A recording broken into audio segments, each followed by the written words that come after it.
Guys, how frustrating is this? Another game that you kind of had right there in your hand and it slipped away. Just how frustrating can it be when you have 2 or 3 of these in a row? It's very frustrating. At this point, we felt like we had something going, and then we let little things, little games, this games like these slip through our hands, and it's little things that's messing us up, and we got to change. We have to change as a team.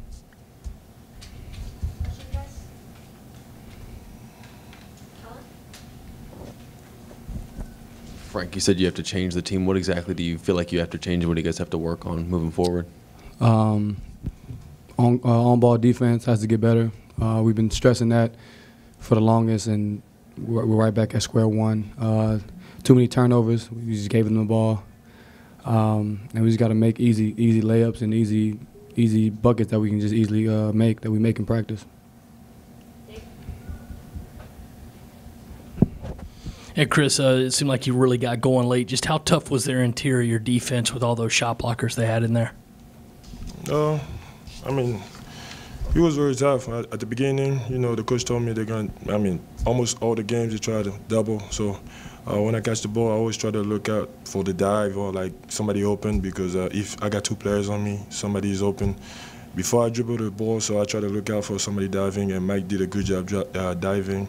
But finishing, I got to do a better job finishing the basket once I got the defender in the air. Frank, Coach Frank has mentioned over here the defense really flows, especially with the zone when Justin Benaya's in there. What did you guys try to do to shift things with him out of the lineup?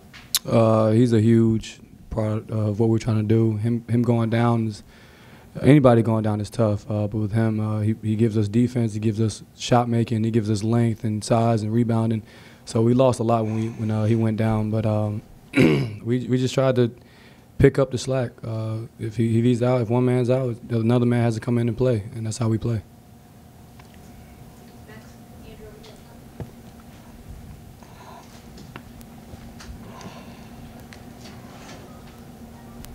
Frank, how much of a downer was it to go into halftime? You guys, I think, were up 4 with about 40 seconds left, and they just turned things on you with some turnovers, fouls, and some letouts the other way.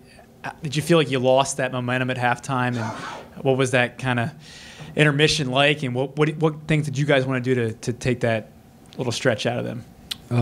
Like I said before, on-ball defense was awful. As guards, we have to do a better job, and we're putting a lot of pressure on Chris and Mike to try to slow them down and also try to block shots and rebound. We can't expect that to make them do all that, and then we're not doing anything. So that's on us. That stretch that they had, the last 40 seconds was tough.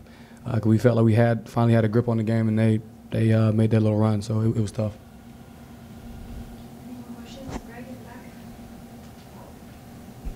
You guys still had the chance to tie there, 40 seconds left, down 3. What was Coach telling you in the timeout, and what happened then on the court? It seemed like from his reaction there was a miscommunication maybe.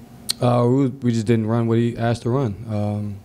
As simple as that, undisciplined. And I ended up getting fouled, but that wasn't supposed to happen. That wasn't the play. And, yeah, of course he's going to be mad because we're not executing what he's asking us to do. Last call. Anybody else?